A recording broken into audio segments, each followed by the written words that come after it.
ॐ यो भूतं च भव्यं च सर्वं यश्चाधितिष्ठति स्वर्यस्य च केवलं तस्मै ज्येष्ठाय ब्रह्मणे नमः।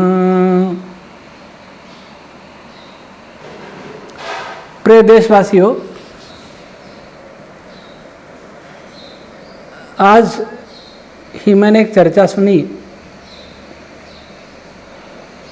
कि दादरी उत्तर प्रदेश में भारत के महान सम्राट मेर भोज की प्रतिमा को लेकर के एक विवाद पैदा हो गया है। वैसे मुझे जानकारी नहीं रहती, हमारे स्टाफ ने बताया था, और जब से ये कोरोना की साजिश शुरू हुई है तब से मैंने टीवी देखना ही बंद कर दिया, इसलिए मुझे अधिक जानकारी नहीं रहती। विवाद ये है कि गुर्जर समाज के लोगों ने उस महासम्राट की प्रतिमा लगवाने के लिए आज का दिन निश्चित किया है अनावरण का। उसमें लिख दिया गुर्जर सम्राट। राजपूत समाज कहता है कि वो राजपूत थे। इस विषय में मैंने भारत के विख्यात इतिहासवेत्ता सिरोही पूर्व नरेश महाराजा रघुवीर सिंह जी से बात की,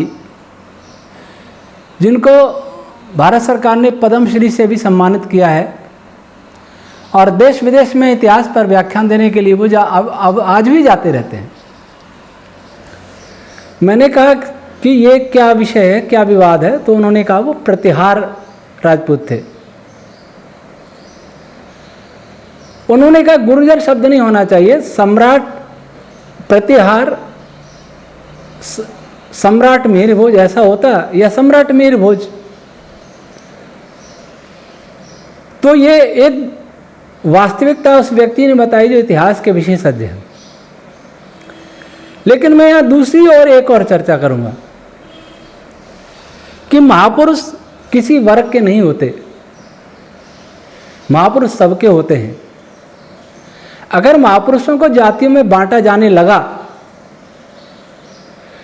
तो ये जिसको हिंदू समाज कहते हुए बिखर जाएगा, देश बिखर जाएगा, और बिखरा हुआ है। कहने को हम कहते हैं कि हमारा भारत एक है, कश्मीर से लेकर कन्याकुमारी तक, और पंजाब से लेकर के नागालैंड तक एक है, वास्तव में नहीं है। हमारे समाज को बांट दिया गया है, खंड खंड कर दिया गया है, नष्ट भ्रष्ट कर दिया गया है। इसके पीछे कौन है, कोई समझने के लिए तैयार नहीं है। गुर्जर समाज के लोगों को इतना तो ध्यान रखना चाहिए था कि कोई और भी महापुरुष हैं, कहीं महाराणा प्रताप की प्रतिमा होती है, ये नहीं लिखा जाता कि राजपूत महाराणा प्रताप। महाराणा प्रताप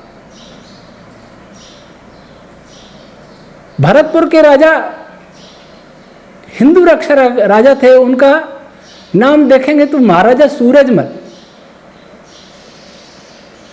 सम्राट पृथ्वीराज चौहान ये नहीं लिखा जाता कि राजपूत सम्राट पृथ्वीराज चौहान। ये गुर्जर लिखने की आवश्यकता क्यों पड़ी? यही लिख देते सम्राट मिहिर भोज, कोई विवाद नहीं होता।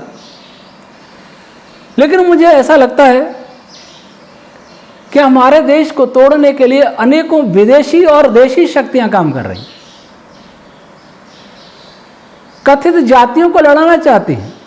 मैं सबसे अपील करना चाहूँगा कि आप ये समझें, अगर मैं आपसे पूछूं कि भगवान श्री राम कौन थे, तो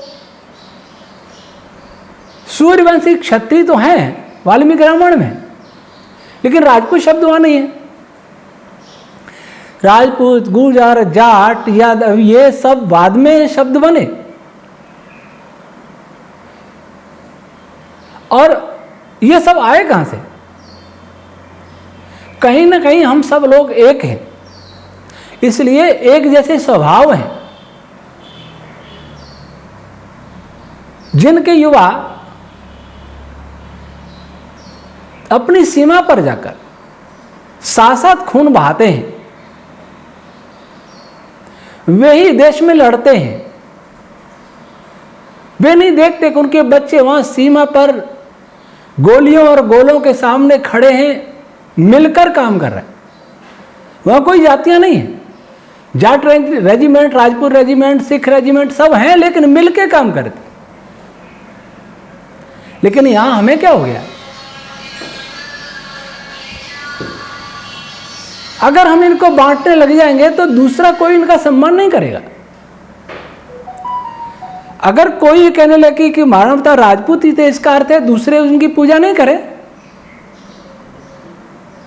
सुनते हैं मानवता की पूजा या सम्मान वियतनाम तक है, दूसरे देशों तक है। भगवान श्री राम की पूजा इंडोनेशिया में भी होती है। ये मेरे पास एक हमारे ब्रह्मचारी हैं,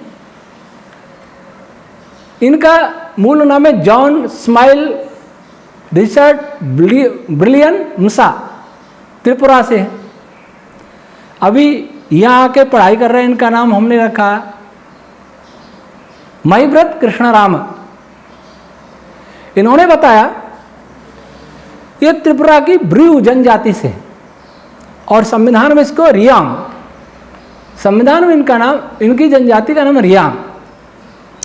ये त्रिपुरा में भी है, सबसे ज़्यादा त्रिपुरा में है, असम में है, बांग्लादेश में है, मिजोरम में, मणिपुर में। और इस ब्रह्मचारी ने मुझे बताया कि उनके जो आदि पुरुष माने जाते हैं उनका नाम है गोलकुरांग। और ये जनजाति के लोग भगवान श्री राम का बहुत सम्मान करते हैं। जब कोई मृत्यु होती है, अंत्येष्टि करके आते हैं तो रामायण महाभारत देखते हैं। अगर ये कहा गया कि भगवान राम तो राजपूतों के ही थे, तो दूसरा कैसे सम्मान करेंगे? ये तोड़ने की बात है। महापुरुष किसी के नहीं है, सबके हैं। जिन्होंने राष्ट्रीय स्तर के काम किए, राष्ट्र के लिए काम किए, वो संपूर्ण राष्ट्र के हैं। जिन्होंने वैश्विक काम किए, वो संपूर्ण विश्व के हैं। जैसे भगवान श्री राम, भगवान श्री कृष्ण, ये विश्व के हैं। भगवान मनु, ऋषि महर्षि, ये सारी दुनिया के हैं।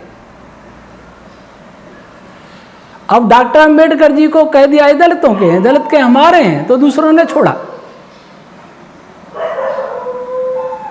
डॉक्टर अंबेडकर तो राजनीति में आ जाते हैं। मैं महापुरुषों की बात करता हूँ, चाहे महाराणा प्रताप हो, चाहे शिवाजी हो, चाहे राजा सूरजमल हो, दुर्गावती हो, रानी लक्ष्मीबाई हो, वीर दुर्गादास राठौड़ हो, पृथ्वीराज चौहान हो। इनको जातियों में मत बांधो। और जाति किसको कहते हैं? जाति जिनका प्रसव समान रूप से होता है, समान तरह से होता है, उसका नाम जाति है। मनुष्य एक जाति, घोड़ा एक जाति, गाय एक जाति, सर्प एक जाति। और मनुष्य जाति फिर वर्णों में विभाजित होती है।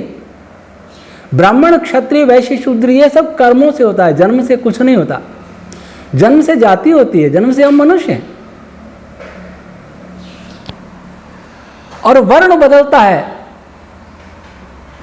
जाति नहीं बदलती। मनुष्य मनुष्य रहेगा, गाय गाय रहेगी, घोड़ा घोड़ा रहेगा, लेकिन वर्ण बदलता है मनुष्य में। तो ये जो विवाद हो रहा है, ये विवाद वहीं से शुरू हुआ कि गुर्जर शब्द लगाने की आवश्यकता क्या थी।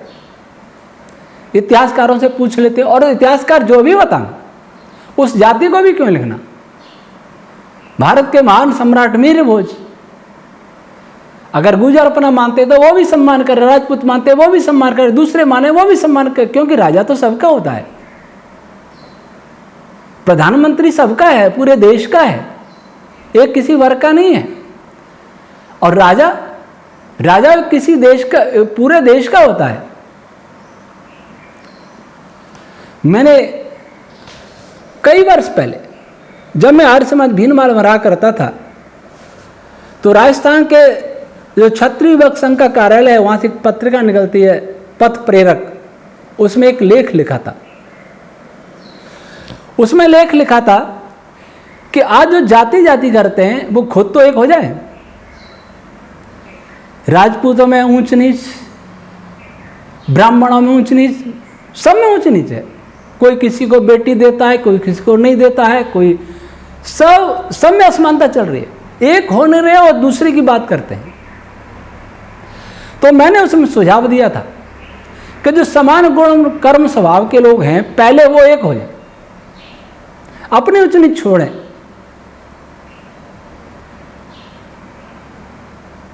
जिनमें मैं नाम नहीं लूंगा, अच्छा नहीं लगता, लेकिन जिनमें स्वाभाविक रूप से वीरत्व का गुण है वे सभी एक हो जाए। सबसे पहले वो, चाहे वो कोई भी है,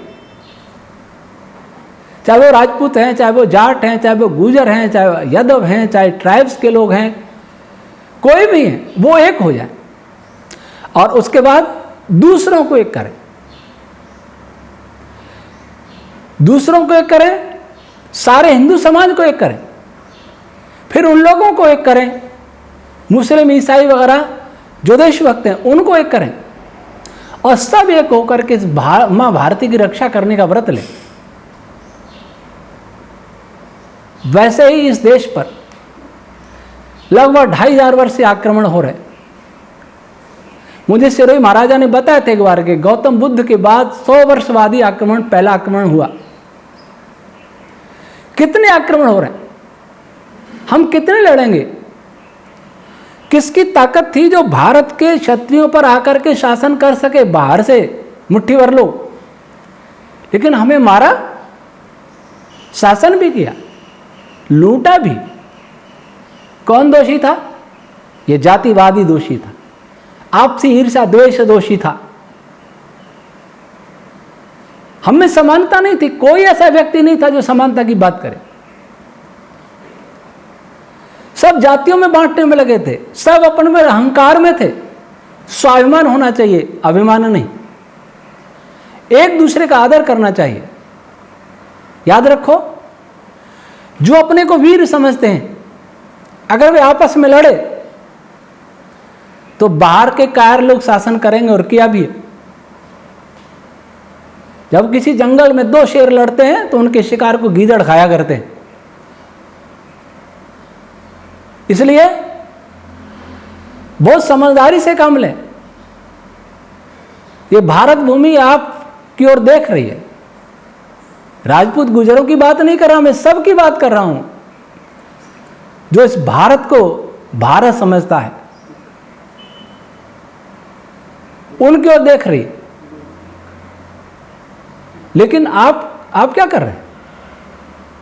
आप कूप मंडूक हैं, कुएं के मेंढक की तरह अपने को एक छोटे दायरे में संकुचित कर लिया। आप में से कोई भी कमजोर होता है तो देश कमजोर होगा। आप में से कोई भी दुखी रहता है तो मां भारत ही दुखी होगी।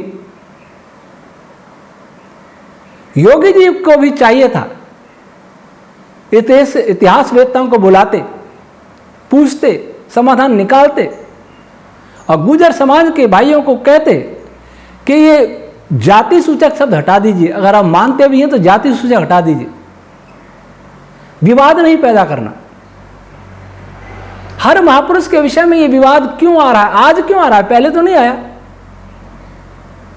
राजा मेहरोज आज के तो है नहीं, पहले क्यों नहीं विवाद थे? कौन है इस विवाद के पीछे? क्या योगी जी को हराने के लिए कोई राजनीतिक पार्टियां कर रही है या विदेशी शक्तियां कर रही हैं? मुझे तो अंततः विदेशी साजिश दिखाई देती है। वैसे ही आज देश और दुनिया बहुत गंभीर दौर से गुजर रही है। हमारे सर्वनाश का एजेंडा चल रहा है, दुनिया के सर्वनाश का, और हमारे भी साथ में सर्वनाश का। उसके और किसी का ध्यान नहीं, बस हमारा ध्यान अपने एक कथित जाति तक। मैं तो साधु हूँ, वैज्ञानिक हूँ, संपूर्ण सृष्टि को अपना मानता हूँ। और कोई भी व्यक्ति जो सत्य का पक्षधर है, सत्य को सुनना चाहता है, जानना चाहता है, वो मेरा भाई है, वो मेरा परिवारी जन है। और मेरा परिवारी जन भी अगर सत्य को सुनना नहीं चाहता, वो मेरा परिवारी जन नहीं है। क्योंकि सत्य से बड़ा इस मानव जाति के लिए कोई भी सद्गुण नहीं है। यहां भी सत्य को भुलाया जा रहा है। और सत्य जो भी हो, सत्य, अंतिम सत्य तो यह है कि मीर भोज संपूर्ण देश के थे, इसलिए सबको मिलकर के उस प्रतिमा का अनावरण करना चाहिए। कितना अच्छा होता कि वो अनावरण समारोह में सभी जाते, जाति उससे शब्द नहीं होता, सभी जाते, राजपूत भी जाते, गुजर भी आते, जाट भी जाते, यादव भी जाते, जिनको दलित कहा जाता वे भी जाते, दूसरे जिनको ओबीसी कहा जाता वे भी सब जाते। कितना अच्छा होता। लेकिन इतनी बुद्धि कहाँ। इसलिए मैं विनम्रता से सबसे निवेदन कर रहा हूं कि फूट डालो राज करो। ये बहुत चल गया हमारे देश में। अंग्रेजों ने चलाया था, उससे पहले मुगलों ने चलाया था। ऐसा नहीं होता। ये देश गुलाम होता क्या? अब इसको बंद कर। आज भारत के महान संत गुरु नानक देव जी की पुण्यतिथि भी है। इस अवसर पर मैं सभी देशवासियों को अनुरोध करता हूं कि ऐसे महापुरुषों से वे अपना चरित्र उन्नत करें। उनके अनुयायी बाद में कितने बलिदानी हुए, गुरु गोविंद सिंह जी, गुरु तेग बहादुर जी। तो ऐसे सभी बलिदानी महापुरुष किसी एक के नहीं होते। मैं उनको श्रद्धांजलि अर्पित करता हूं और आप सभी इस अवसर पर उनसे चरित्र और देशभक्ति की शिक्षा लें। सभी मिलो, सभी देश को आगे बढ़ाओ, सभी अपने धर्म और कर्तव्यों को समझें और माँ भारती की पुकार सुने। ऐसी ही मैं सबसे प्रार्थना करता हूँ। ईश्वर सबको सद्बुद्धि दे। ओम शम।